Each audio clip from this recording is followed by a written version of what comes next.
Welcome to the State of Survival. And today we are doing another beautiful guest interview with another amazing upcoming game dev.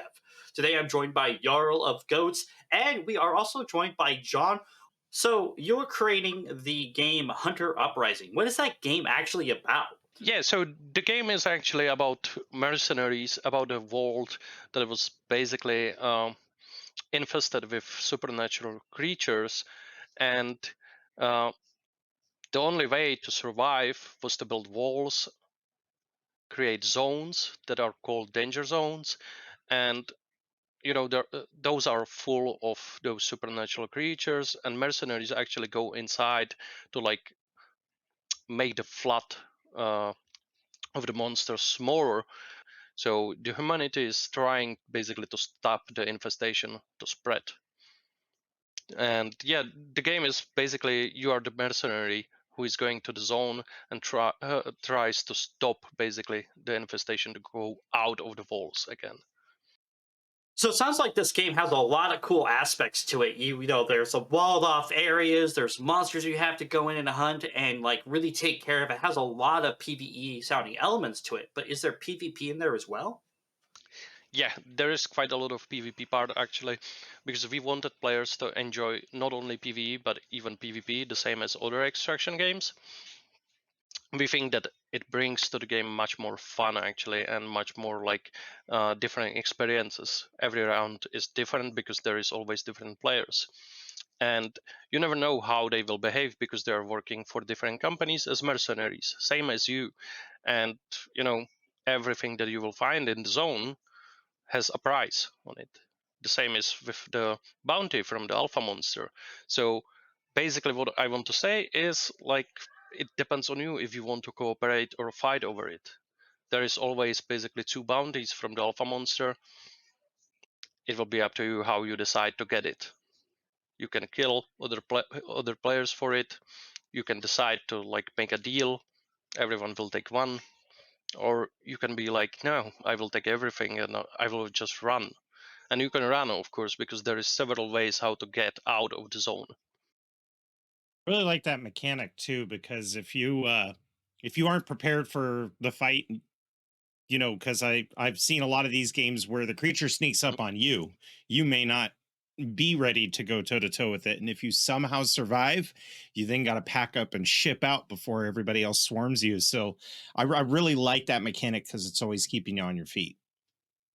Yeah, it's even harsher, I would say, because Hunt Showdown has similar mechanic that basically when you take the bounty, every player knows where you are and they can hunt you down. In our game, we wanted to make it somewhat more unique. So we decided we will like improve on it somehow and like make it different. The different things are, for example, that you will have a tablet as a map, and that's an interactive map. But if you are holding the tablet in the hands, you can be shooting, and that's the only way you will actually see where the people from the other team with the bounty are, because the idea is that when you kill the alpha monster, you need to send a signal basically to the company that hired you to get it. And you will be sending the signal every 15 seconds, for example. And the people that are actually watching the tablet can see the signal and from where the signal is going. So they can actually Oh. track you live. And again, it's double-edged sword because the ones that are watching the tablet can't fight, of course. But if it's a team of three people, one is watching the tablet, two are tracking you down.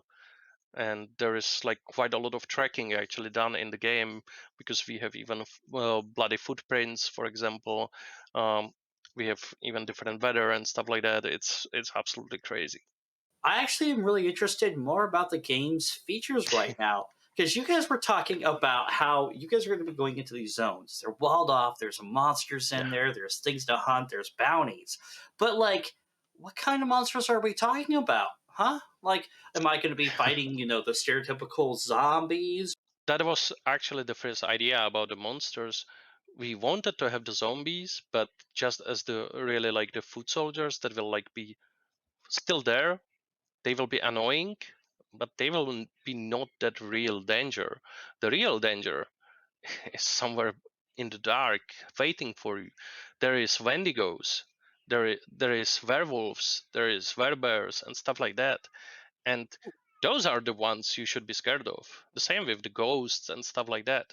What we are trying to do is like, and the idea behind the whole game about it is that we wanted every map in the game to be from different environment. So we can travel all around the globe and you will have different experience on each map. So even the monsters will be different on each map.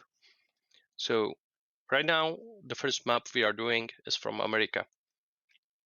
It's based in USA, and what we wanted to do is like, man, what monsters are actually found in USA? Bigfoot, werewolves, there was always like stories about stuff like that, and that's why we decided to have even the zombies there, because like, man, like USA is well, in the USA everyone is talking about like zombies. You have it in the Hollywood, you have it in the movies, you have it everywhere in the games. So we were like, yeah, let's put there the zombies. Then we were like, yeah, so what other monsters can you find in USA actually? Well, you can find the werewolves, for example. You can find the Wendigos, because if you put there Bigfoot, well, yeah, that's a big one, but like it's just one monster.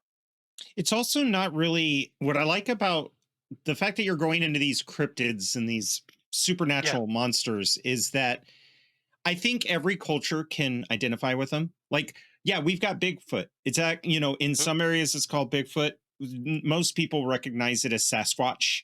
But in Yeah. other countries, it's the abominable snowman. It's the Yeti. Mhm. It's there's different names and connotations. But when everybody sees a picture of Bigfoot, they immediately have a generalized idea Yeah. of its size, its scope, its danger. And I love how you're kind of tapping into different cultures and bringing in all the monsters. And I Yeah. love that you're going to be going to different environments as well. Yeah, that's the idea, the whole idea behind the monsters actually. And when you think about it, we will be doing, for example, a map from Czech Republic. I'm from Czech Republic, so yeah, I want a map from Czech Republic, and it will be entirely different, of course, because like we have different cultures, we have different, of course, like buildings, environment, everything, and we have different stories. And for example, in our country, in the Czech Republic, you will see monsters that you have seen, for example, in The Witcher, Mhm. because we have the same culture with Poland actually about the Yeah. monsters and stuff like that. So you will be able to see in our game monsters that you have seen in some way in Witcher, for example, but of course with our own twist because we don't want to copy them. But yeah, like, and we think this will make the game unique again, because in the end we can have as many maps as we want, and that's the beautiful thing about it. It will never be the same. The experience in each round can be entirely different, because it's not only the monsters that change, the culture changes, the environment changes, the weather changes, the day and night cycle, there's everything like that. I think I was watching you guys play, and you were kind of going through a forest, and you had just got done talking about how, hey, did anybody find a flashlight? We could try to find some flashlights to bring with us because all we have is the tablet. And no sooner did you guys get in that conversation, you dipped into the forest, and everybody dropped down because you heard a creature. This is really cool because you're adding in a little bit of like you're really playing into the lore of your story, the background of it, which Yeah. is really awesome. And because the location changes, you're going to have different creatures, but it also plays into that horror, kind of like what Jarl was just saying right there. No instance is going to be the same, especially when you decide to switch the maps, because you may Yeah. be expecting to fight this big beast, but in reality, like you said, maybe some of the creatures from The Witcher are a bit smaller, but they're just as dangerous. And it's this Mhm. little creature, little itsy bitsy guy running around killing all of you, and you don't know it. However, even with the monsters and the zombies, you also have AI itself. The AI itself is basically an idea of the cultists. They don't look like cultists yet because we are waiting for character artists actually. But the cultists will be basically people that decided that basically this is what the earth wants, basically, that this is a purge of people, that we are a sickness on the planet.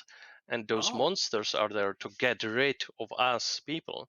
So they decide to worship the monsters, and they are trying to survive in the zone, and they are basically enemies for everyone.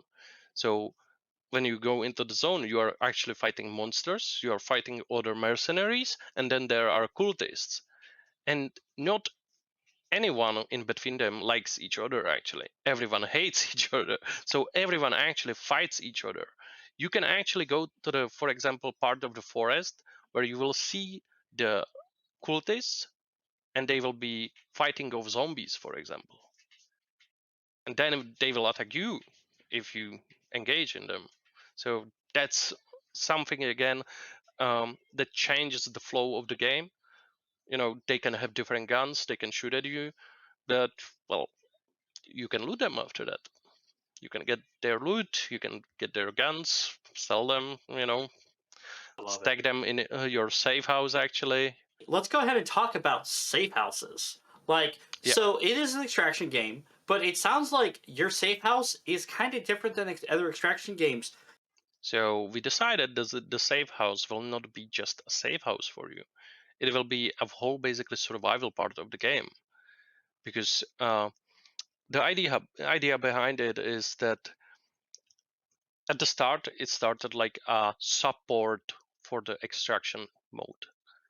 So you will be in the safe house, you will craft something, and you can take it to the zone. That was the idea at the beginning. And then we were like, man, like if we want to do it like this, we need to add the options for it. So you will be able to hunt, you will be able to fish, you will be able to do different stuff, like, you know, go to a shooting range, train there, and then we build on it and build on it. And now it's basically a survival part. It's another map. The extraction maps are usually 1 by 1 kilometer.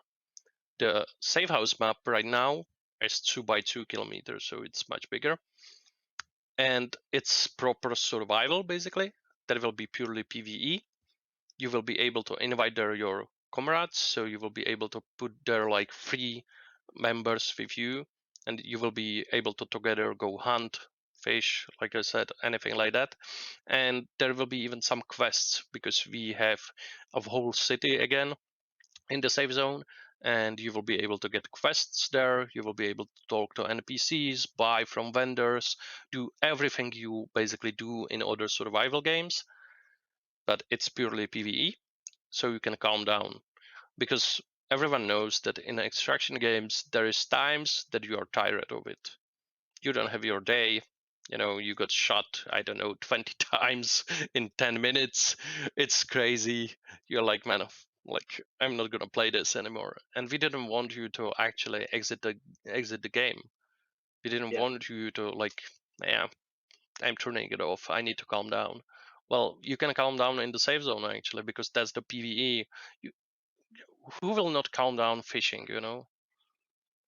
Like, you don't need to I kill agree. anyone, you just take the rope and go fishing. I That's mean, it depends amazing. on if you're good at fishing or not. If you've ever seen me try to survive in DayZ, there's just wellies all over the beach and me losing my mind. Oh, it's hilarious. Now, Yeah. you did hit on something here. You talked about survival, and I was kind of waiting on to hear Mm. about this. So, the survival in the safe house area, is it like you actually have to like, be eating and getting water and that kind of stuff? So, you actually are like pre-prepping before you go in extraction? Like you have to kind of actually care about, well, do you have enough supplies to really like go on the extraction? So there is two options for everyone.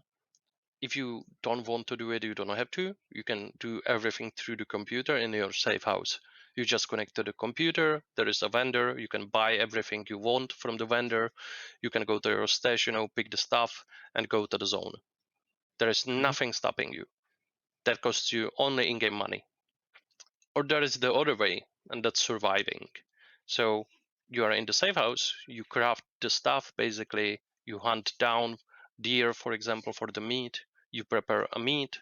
You prepare a soup from it, for example, or something like that, and you take it with you to the zone. So you didn't lose any money, basically, and you got items that will help you survive the zone.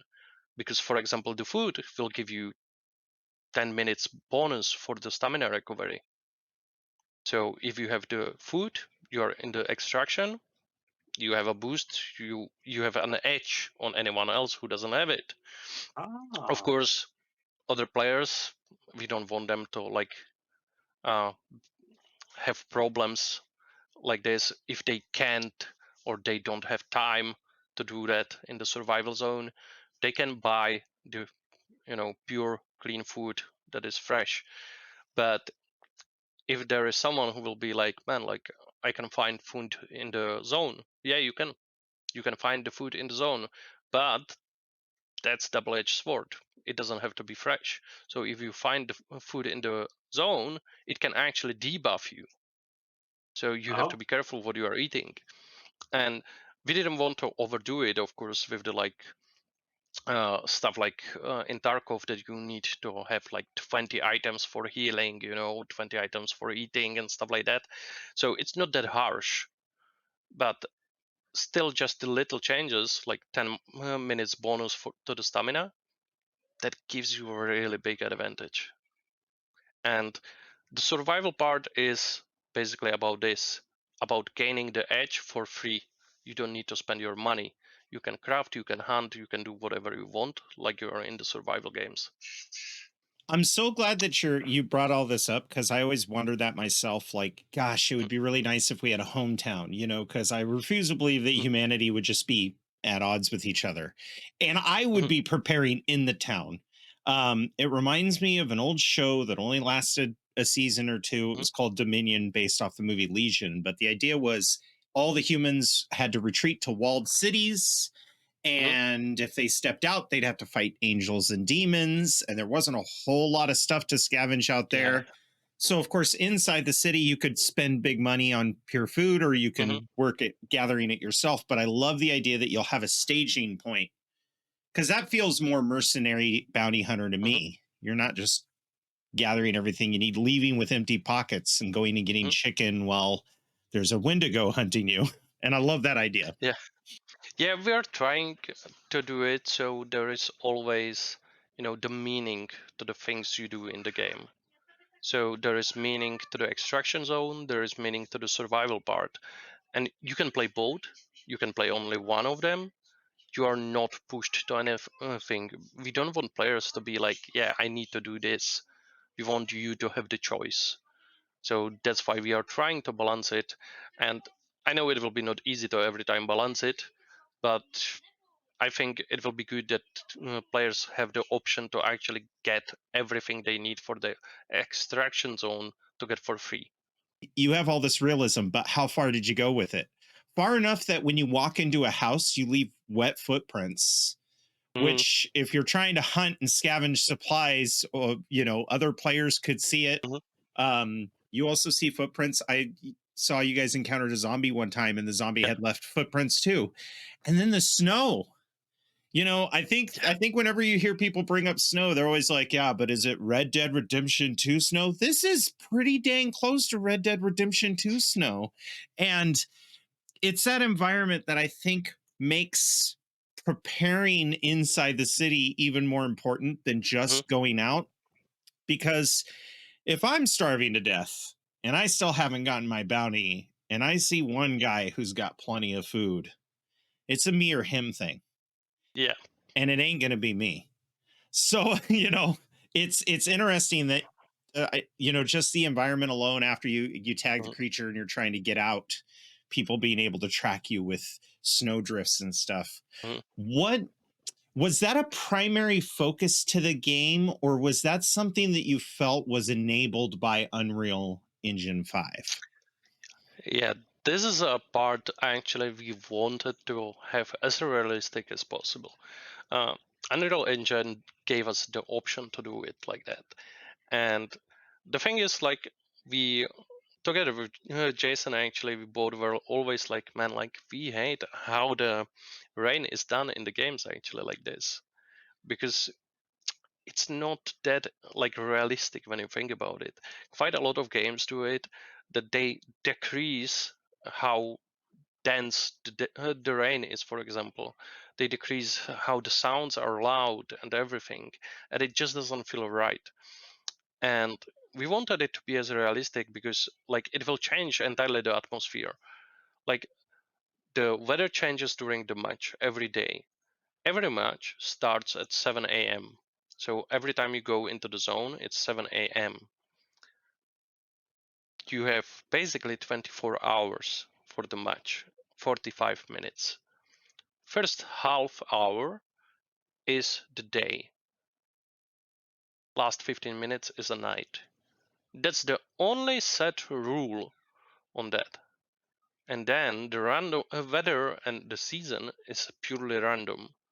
So if we have said that right now we are using the autumn, well, it's autumn, so there is a higher chance for rain, there is higher chance for storm, for fog, and overcast. And the important thing for us was really to make it really immersive, that you will be scared to go out in the storm because you will not know what's behind the corner. And you know, that brings the atmosphere to a whole another level, because you are, for example, shooting at each other with other team, and now the storm comes and you hear nothing, you see nothing, you don't know where anyone is, and you know there is even monsters. So what you gonna do? Are you gonna risk it and go into the rain even though you don't hear shit? Or are you gonna fight and, well, quite a lot of people will hide in the building. And I think I will be one of them probably, because the rain and the storm is sometimes so scary that I'm like, man, like, I'm sitting here like waiting. All plays into your guys' well-designed environments, hospitals, residential buildings, and all that kind of stuff. And it's creepy. I mean, like, you guys went into a school and it was pitch black. And I think this was a dev blog a while ago. So you guys didn't have the tablet camera yet, but Mhm. like, I think it was one of your guys was all like, "I'm not going to go anywhere any further because I don't have a light and it's Yeah. scary," which was beautiful. That level of, I guess, background horror, the fear of the dark, Mhm. kind of took place, even though it's a developer of the game. So, like, he understands Yeah. the areas. He's still scared of the dark. We actually love to prank each other with this. Even I usually prank Jason because I'm putting monsters where he would never expect them. So when he's doing something in the editor and he knows there shouldn't be a monster, there is a monster now. Like, yeah, like it's absolutely worth it. Like every minute of it. What can you tell me about your guys' future plans for Hunter Uprising? Yeah. So for the future plans, actually, right now we are trying to deal with the publishers. This is one of the most important things for us, actually, because it can change the entire development of the game in the future. What we are aiming for is actually to bring the game to more people. So we want to market the game much more, and we want to actually let in to test the game much more people. So we are aiming for the Steam Next Fest. We don't know yet which one, if it will be the closest one or the later one this year. There will be 2 or 3, if I'm correct, even. So we are still not decided which one of it will be. What we would like actually to do is even to go to the early access, maybe around the end of the year. It's nothing set in stone yet because we don't know how good it will be. We want to improve few things even before. uh, what's important to us is actually to change the locomotion system and the animations, because that's the biggest hurdle I would say we have right now. The animations are not on the level we would like them to be, and without the animator it's not so easy to get them to the level. but I have started redoing the locomotion system entirely, so we can actually have like better movement, so that it doesn't look so clunky, because there is quite a lot of movement in the game, because we have full, basically you could say partly parkour system, that you will be able to go over edges. You can jump, from roof to other roof. You can jump through windows. You can do quite a lot of stuff. You can vault over obstacles. So uh, we want it to look as good as possible. So I even saw possible zip lines that are actually already somewhat working. yeah, they are working. It's just that you can't jump on them in two people right now, because if second man jumps on it, it will kill you. Oh gosh. Yeah, But like that's a bug we have. Like I'm not sure, even for 2 or 3 months, but it's so funny bug that we never actually decided to fix it yet, because we know we will fix it, of course, but right now it's so much fun, like seeing people like jump on the zip line and just like see like someone else is jumping there, or they're both falling to death. It's really That's when nice. you got to have like a little Easter egg sign from the early development at the top saying only one Yeah. person right at a time. This could result in fatalities. so what inspired this? Like what really went aha, I actually want to make this game. I have this amazing idea. Let's do it. Like what's the story behind that? Yeah, the inspiration came actually when I was in the hospital, and I wanted to do something that wasn't here before, actually. And I was always playing survival games. I was always playing the extraction games, even though they were a new genre. And I always loved Hunt Showdown. That's like my heart game. And then Escape from Tarkov, of course, I loved it too. But I always thought that those two games are missing some things. Uh, I don't mean by it that they are bad. They are not bad. They are awesome games. It's just that I personally think that some things could make them better. So why not do something in between? Something like, you know, more casual than Escape from Tarkov, but still a little more hardcore than is on Showdown. And like make it with our own twists and changes. And yeah, from small idea, we started doing a game that's much bigger than we actually intended at the beginning. And I absolutely love the project actually, because it just shows that the ideas we had are good, and that we can still build on it even more. Even now, we after a year of development, we are still like, man, we can still add this and this and this, and it's just still growing, and it's amazing actually. I really like your guys' approach too, because there's a lot of horror elements to the game, and Yeah. especially with your guys' fantastic environmental weather and lighting. But one of the things that I liked about where you came from your concept, I Mhm. remember feeling that way when I played Left 4 Dead. When Left 4 Dead and Left 4 Dead 2 came out, it was that extraction game. It was my first competitive Mhm. extraction game I played, and it scratched an itch, but it didn't get it all. It was right on the heels of Fallout 3 releasing, Mhm. and I was missing that survival scavenging aspect to it. And it always Yeah. feels like these games seem to be missing an element where they could really group in a lot of players. Mhm. Yeah. Like the horror elements actually are something we are pretty proud, because there is some ideas behind uh, that we wanted like to implement from the beginning, and there are some ideas that are new actually, that we implemented like few days ago, and it's beginning to be much scarier than it was at the start actually.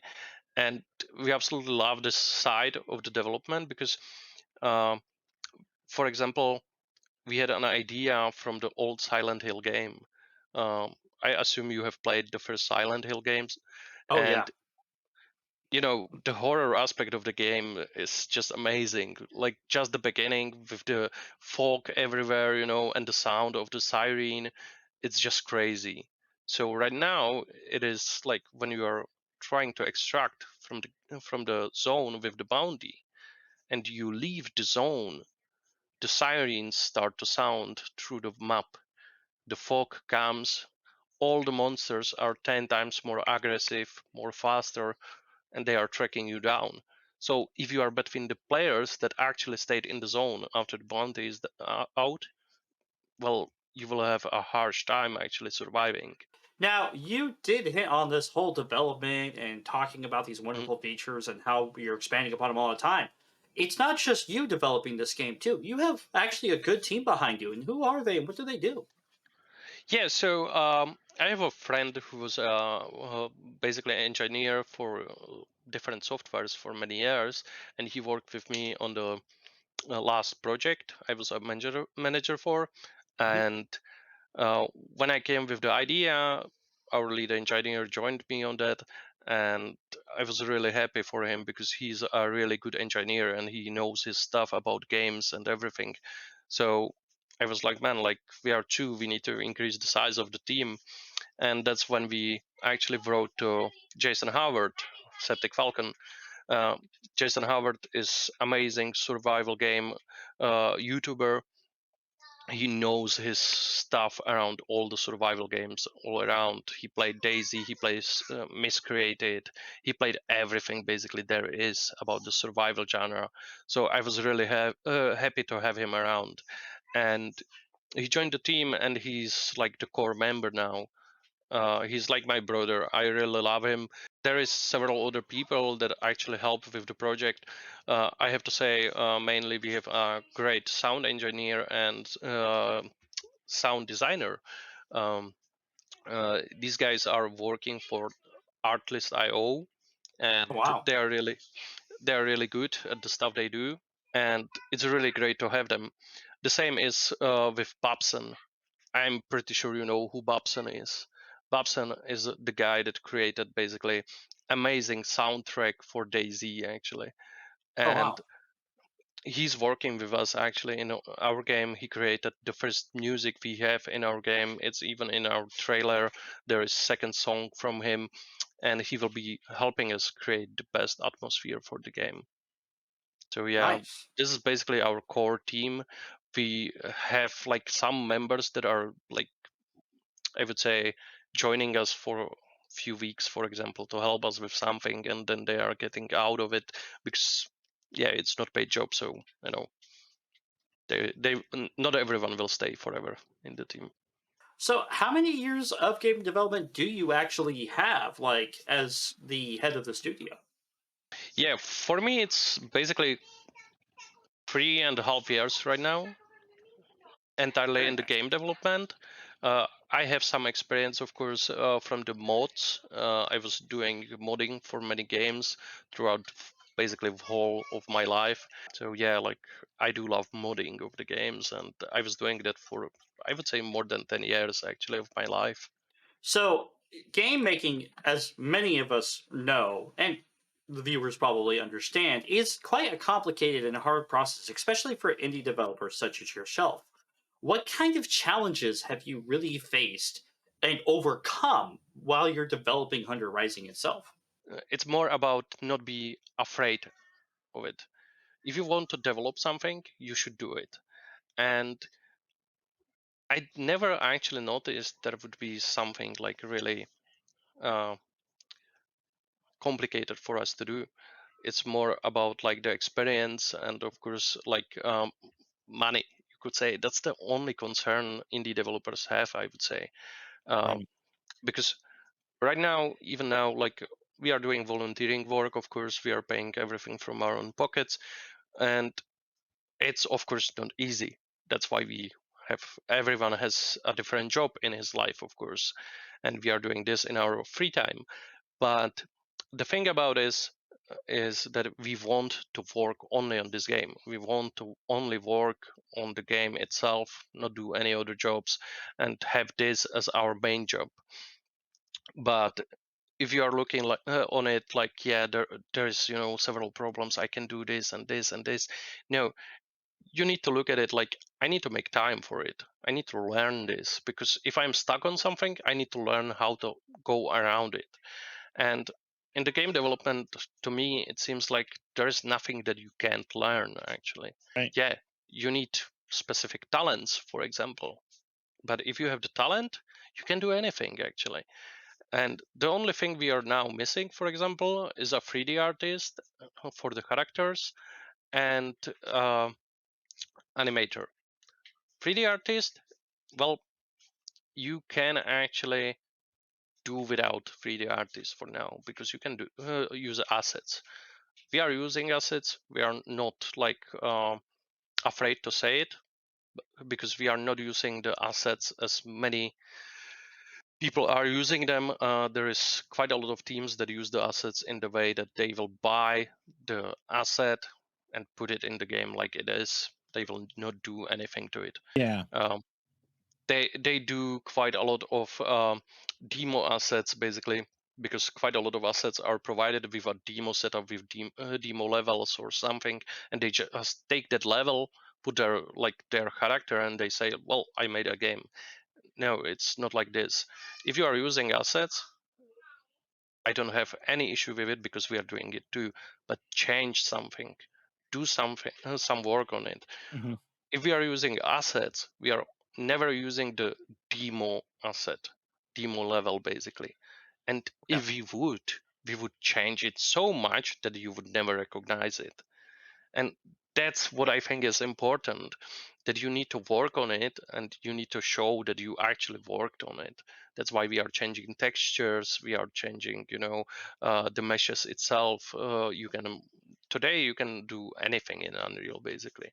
You can modify the mesh itself, you can model anything, so that's what we are doing. Even though we don't have a 3D artist, we have unique assets because we are modifying them ourselves and we learned to do it. So there is some things that will slow you down, but they can never stop you if you don't want to. And that's the most important thing. Right now, the only thing slowing us down is the animator and the money. Mhm. Because money you need for marketing. Even And if you don't want to acknowledge it, you need them always. Animators, well, they take quite a lot of money. They are not working for free. that's kind of a challenge that I think gamers need to realize. I went to school and got trained in Unreal 3, went to Unreal 4. I have not delved too much in Unreal 5. Unreal 5 is still very much uncharted waters. Like if Yeah. there is an issue, there aren't a whole lot of videos on how to fix the issue. I always say that Unreal Engine is at its peak towards the end of its life and before they're making a new engine, just because there's a plethora of materials you can watch. So it's not like you guys are just watching tutorials to find out how to mimic your workflow to get it to work. And also, people need to realize that the whole point of Unreal is so that you can go snag some assets that you're missing. And a lot of those assets cost money. So Yeah. you can't just shame indie developers for using Unreal like professionals are intended to do, because even if they modify an asset, there's a good chance they spent money on that asset, because some of the demo assets are, and people have to realize it's not just the appearance of the game. It's not as simple as replacing a texture, but there's a lot more hard edges to that fire extinguisher than the rest of your game has. No matter how free it is, it won't fit. So I Yeah. appreciate the challenge. Yeah, you have to actually make sure they are actually, the assets you use are always like tied together somehow. You can't just use one asset pack and the other asset pack from someone else and put them together and be like, yeah, well, it will work out. It will never work out. It will look really weird.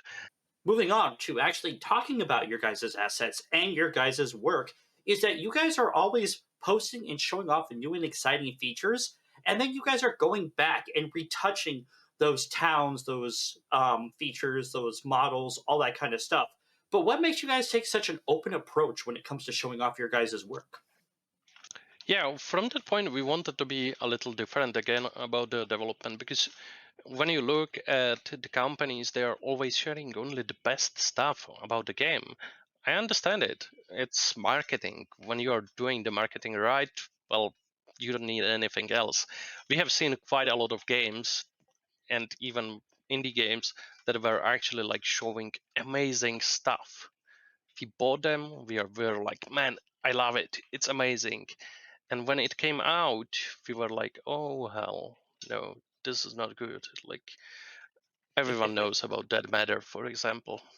Like that matter, man. Like that hurt. That one hurt me quite a lot. I loved the idea about that matter, and we didn't want to go this route. We didn't want to like be like them and like just show the good side of the development. We wanted people to be like really in the development with us, so we are showing even the bad side of it. We are showing what bugs we have, that not everything is ready actually. We are showing that basically we are showing you actually what it looks in the editor. We are showing you what it looks in the game itself when it's in the build, and you can see actually that we are not lying. And that was for us the most important thing. We wanted people to see that we are really like trying to be open about the development, and that we will never lie to them about the state of it. Yeah, if we made probably an amazing trailer, used like cinematics and stuff like that, everyone would be, yeah, that's amazing, take my money. And like, well, I'm not gonna Sounds say on I best. wouldn't like it. Yeah, I would say I wouldn't like it. You know, like in the development, money are important. So yeah, it would be nice. But we decided to not lie to people, and the cinematics are just a lie, and we don't want to lie. So yeah, like let's be open. Let's show the dark side of it, basically, even that we need to learn. Actually, it's absolutely amazing experience, I would say. Like I never thought I would learn so much during the development. It's even because of the team we have. Like Danny, our lead engineer, he's an amazing person. I absolutely love him, and I can say I have learned from him so many things actually, because he has the most experience from all of us. And whenever I have a problem, I'm like, Danny, can you look at this? And he's like, man, are you dumb? Look at this and this and this, and you can do it like this. And I'm like, oh yeah, like that's easy actually.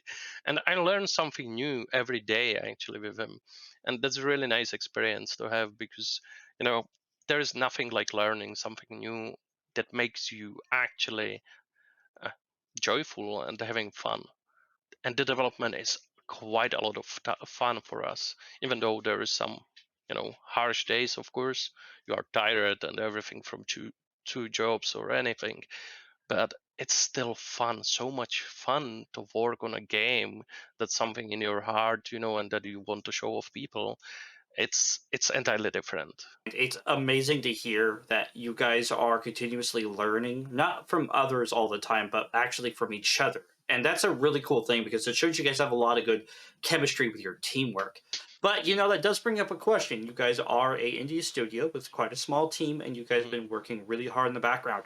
How can our viewers and other people support you guys? Is there subscribing to your YouTube channel, other kind of stuff like that?